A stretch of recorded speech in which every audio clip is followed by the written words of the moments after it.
FoxNews.com released a shocking study this week on crime wave data that is tied to illegal immigration. The statistics show that illegal immigrants, according to this report, account for now 13.6% of all offenders sentenced for crimes committed in this country. The review also found that 12% of murder sentences are linked to illegal immigrants. 20% of kidnapping sentences and 16% of drug trafficking sentences to illegal immigrants. The Immigration and Customs Enforcement Agency estimates there are more than 1.2 million criminal illegal aliens at large in this country. The illegal immigrant who is charged with the San Francisco murder of Kate Steinle was arraigned today on second-degree murder charges. Francisco Sanchez entered a not guilty plea. Despite his confession to the crime, his public defender claims the fatal shooting was accidental.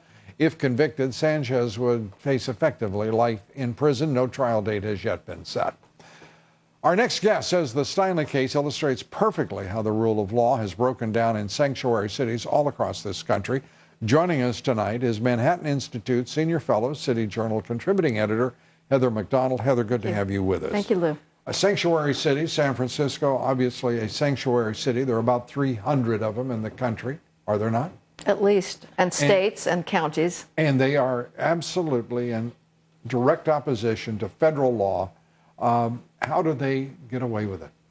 Well, the Obama administration has taken sort of a wink and nod approach to it.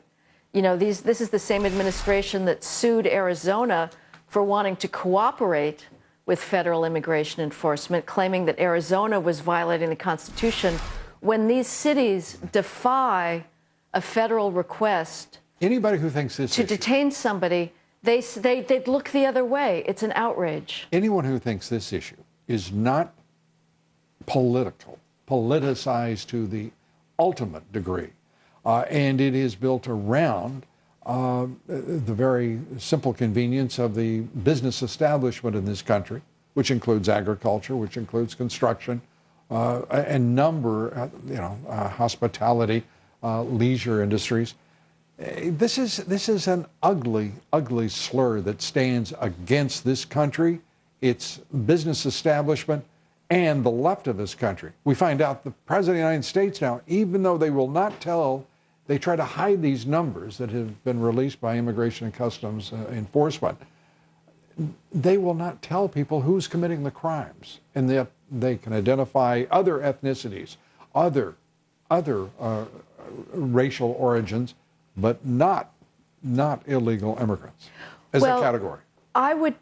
With all respect to Fox News, I would take a little exception to that report because it conflates criminal. It conflates legal and illegal aliens. Actually, this one. So the numbers are not quite, I don't think, reliable. This is for the sentencing. Well, this is why it is reliable. No, it's not, because that report looks only at criminal aliens.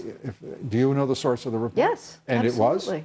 The GAO. No, it was the U.S. Sentencing Commission, and it's based on the sentencing of criminals, and in this case, illegal immigrants. Not illegal. It's just aliens. Yes, ma'am. Well, okay. We can. Anyway, we'll go on to sanctuary cities, which is absolutely an appalling what's going to be done about it?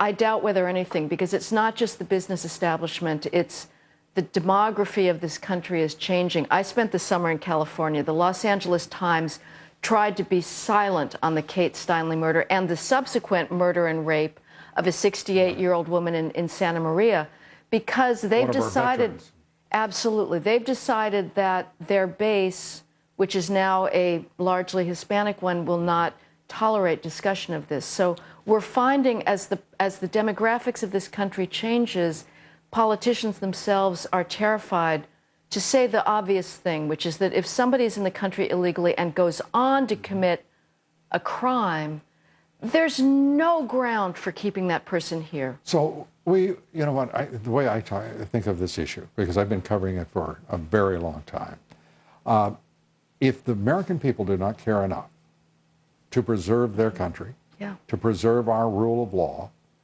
require the enforcement of laws, we are a nation. Ronald Reagan said that a nation that cannot control its borders is not a nation at all. We haven't been a nation under that definition for about 30 years. We are less a nation today than we've ever been. Yep. And it's falling apart culturally. The real problem with the mass immigration that we're getting is the second and third generation. There you do see crime going up, and we're creating a second underclass. And the public is going to pay for that. I believe in capitalism. I believe in free enterprise and freedom. And I really believe that if you cannot, as a person, as a business, compete in the marketplace, in the arena, then you are going to lose. And we have too many people who are too weak and who cannot rouse themselves to defend their country and their values. Therefore, they enter the dustbin of history. It is, and it has always been thus, has it not? You break down the rule of law and you have nothing left. Well, you, whose laws they were, have nothing left. Heather, thanks so much. Heather McDonald. A lot of confusion and some cries of racism and Islamophobia after a Texas teen was arrested over a homemade clock.